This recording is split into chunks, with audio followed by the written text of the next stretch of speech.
Bonjour les amis, je vais vous parler aujourd'hui avec gravité et sans doute d'une manière beaucoup plus longue que d'habitude de deux faits divers dramatiques qui se sont déroulés hier à Nantes et à Rennes. Alors ce n'est pas un hasard s'il se déroule à Nantes et à Rennes, puisqu'il y a beaucoup de similitudes entre les deux villes. Je ne rentrerai pas dans le détail de savoir si Nantes c'est toujours la Bretagne ou si ça ne l'est plus, et si la capitale de la Bretagne c'est Rennes ou c'est Nantes. Je ne rentrerai pas dans ces débats, mais il y a énormément de similitudes entre ces deux villes. D'abord, elles sont tenues par des socialistes, d'autre part par des femmes, avec une présence très importante des écologistes et avec d'autre part des milices antifa qui bénéficient depuis des années d'une impunité totale et qui régulièrement multiplient les agressions contre des opposants politiques, la vandalisation des centres-villes et autres exploits qui leur valent finalement de continuer comme si rien n'était à sévir et à terroriser par la violence toute opposition et à jouer main dans la main, faut le dire, avec la mairie, qu'elle soit de Nantes ou de Rennes, et avec les forces de gauche. Alors il s'est passé hier à Nantes un événement extrêmement dramatique. À midi, un jeune étudiant de 16 ans, donc qu'on appellera dans un premier temps Justine P, donc un étudiant de 16 ans envoie à tous les élèves d'un lycée catholique dans le centre-ville dans lequel il est scolarisé, il envoie un manifeste de 13 pages où très sombre, où on retient les termes d'écocide, de violence systémique et tout, qui ressemble quand même, on va dire, aux thèses gaucho-écolo, nihilistes, avec naturellement en filigrane l'avenir de la planète, le monde qui est foutu, un discours très anxiogène selon lequel la planète est foutue. Je vous rappelle qu'en 2019, la fameuse Greta nous racontait qu'en 2023, la planète serait foutue. Et elle a effacé son tweet depuis. Mais comment voulez-vous que nos jeunes, à qui on raconte systématiquement que les adultes sont des salauds, que les gens ne veulent pas protéger la planète, qu'à cause d'eux, ils ne vont pas vivre longtemps, ils vont mourir et tout, avec un discours dont véhiculant l'angoisse, mais aussi la haine, finalement, pour ceux qui seraient victimes de ce qu'on appelle aujourd'hui un écocide, un terme qui avait été mis en avant par Benoît Hamon. Donc le gars envoie ce message à midi, et à 12h30, le gars armé d'un long couteau rentre dans une classe et poignarde sauvagement, avec une frénésie assez rare apparemment, poignarde sauvagement une élève de 15 ans qui décédera sur le coup. Il se précipite dans une autre classe, il poignarde sauvagement 3 autres élèves, l'un d'entre eux est entre la vie et la mort et les 2 autres sont grièvement blessés.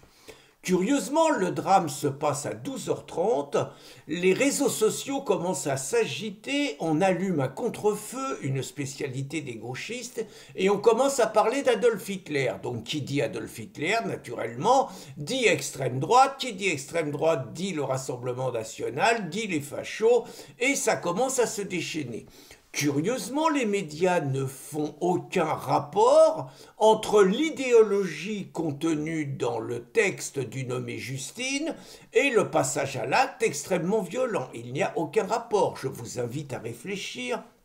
ce qui se serait passé si le nommé Justin ou Justine, j'en sais rien, Justine c'est Trudeau peut-être, donc si le nommé Justin avait fait un texte à la Renaud Camus, à la Éric Zemmour, et qu'il se soit comporté de la même façon. Vous auriez eu tout l'après-midi les discours qui tuent, les discours de haine, et ça se serait déchaîné. Là, c'est un discours écolo qui quelque part justifie un espèce d'acte militant, comme on est tous foutus, comme on va tous mourir, et que le mec est trop lâche pour se suicider, et qu'il préfère tuer des innocents. Naturellement, on occulte complètement le lien entre le passage à l'acte du mec et le contenu de son message. C'est déjà le premier scandale. Tout l'après-midi, il n'y a rien. Le deuxième scandale, c'est qu'on apprend ce matin que le mec qui était étudiant dans un lycée catholique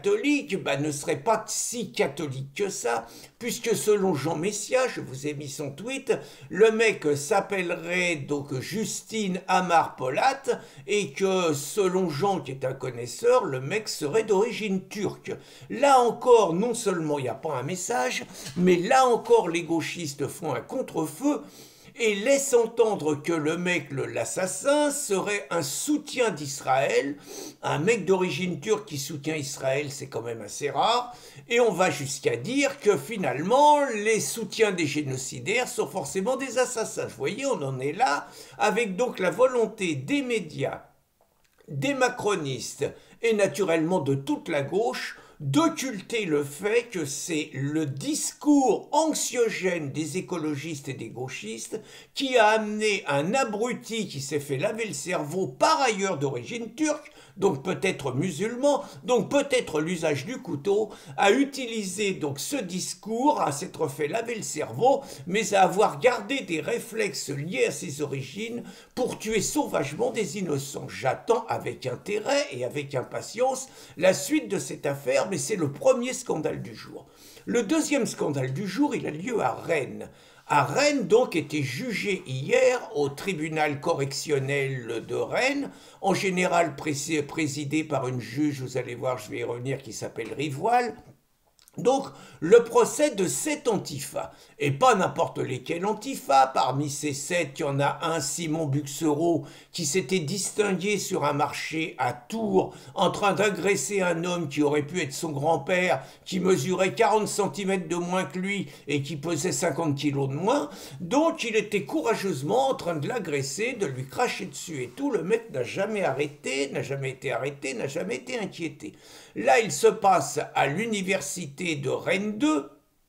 tenu complètement par l'extrême gauche. Il y a un meeting qui se déroule parce que naturellement les mélenchonistes et les groupes gauchistes sont main dans la main pour bordéliser toutes les facultés en profitant de l'impuissance de l'État. Donc ils sont dans un meeting, ils sont excités et vous avez 2 jeunes étudiants accusés d'être de droite, ce qu'ils paraissent être par ailleurs. Il y en a un de l'Uni et un autre du Rassemblement national qui, dès qu'ils apparaissent, sont ciblés et vous avez courageusement 7 antifas encouragés par une dizaine d'autres militants qui les massacrent au sol à coups de poing, à coups de pied, qui leur piquent toutes leurs affaires et tout. Il se trouve que les mecs ont été filmés et qu'ils passent déjà en garde à vue. Cela se passe au mois de février. Et normalement, ils doivent passer en comparution immédiate. Ils auraient dû être jugés sur le coup. Ils n'ont pas été jugés sur le coup. Ils ont bénéficié, donc le procès avait lieu le 24 avril, ce qui signifie qu'ils ont bénéficié de 2 mois de tolérance alors que leur agression était extrêmement grave. Ils ont été jugés hier, je vous dis pas à la suite de nombre d'argusties qui paraîtrait que les drôles n'avaient pas le droit, qui pourraient porter plainte parce qu'il y avait viol de leur sécurité, enfin bon, un jugement absolument ahurissant où finalement les 7 antifas qui ont massacré 2 mecs. Donc il y avait les familles, dans la salle les antifas ont multiplié les intimidations, ils ont pris en photo les familles, ils ont pris en photo les plaques d'immatriculation des voitures, vous voyez quand même le système de miliciens qui se met en place.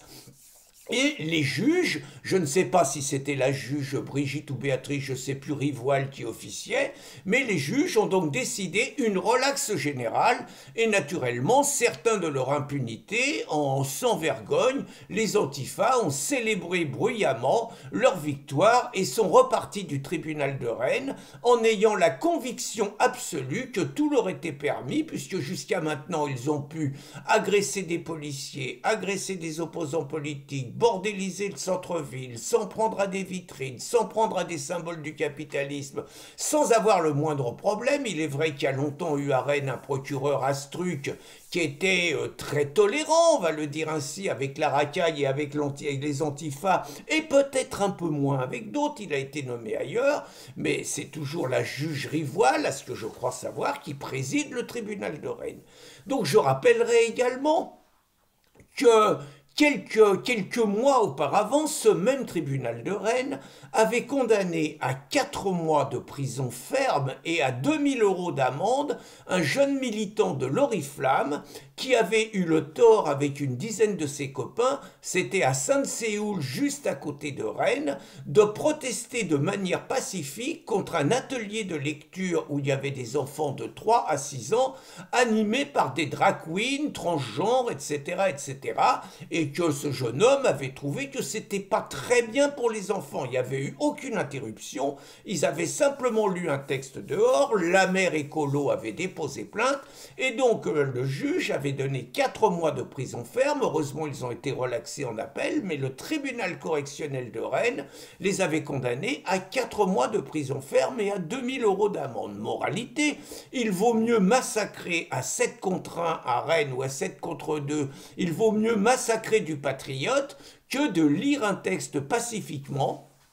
devant une bibliothèque. Je rappellerai par rapport à la justice et par rapport à ces événements de Rennes qu'à Paris, il y a maintenant une dizaine d'années, le jeune Clément Méry, qui avec ses complices Antifa avait multiplié les provocations, les agressions et qui recherchait l'affrontement avec des militants nationalistes et notamment le jeune Esteban, donc Clément Méry qui avait pris un seul coup de poing et que comme il n'était pas tellement en bonne santé, ce coup de poing avait été mortel, ce qui est déplorable, même si on peut dire qu'il est mort des conséquences de ce qu'il a cherché. Je vous invite à réfléchir à la différence de traitement entre un coup de poing mortel qui vaut 11 ans de prison à Esteban et un lynchage au sol avec coup de poing, coup de pied et tout à 7 contre 2 de la part des Antifa contre 2 jeunes étudiants qui avaient le tort de ne pas penser pour eux. Si en conclusion de tout cela vous me dites que la justice est pourrie,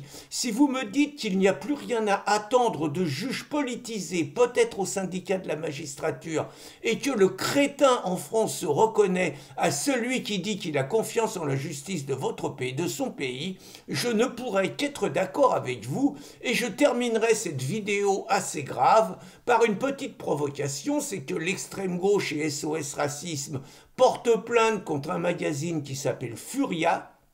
et qui a eu le tort de titrer, d'avoir une couverture un tout petit peu provocatrice « Justice, c'était mieux avant » où on voit un bourreau avec une hache qui coupe la tête à un coupable. Voilà, je voulais réagir sur ces 2 événements qui sont extrêmement graves, qui montrent la gravité de la situation en France, qui montrent que tous les symptômes d'une guerre civile, je ne parlerai pas de ce qui se passe dans les prisons aujourd'hui, tous les symptômes d'une guerre liant finalement les gauchistes, les narcotrafiquants et les islamistes contre l'État français et donc contre les Français est en train de se mettre en place méthodiquement avec la complicité de tout le monde politique sauf le monde patriotique, de tous les médias et de tous les juges. La situation est grave les amis. Bonne journée à tous.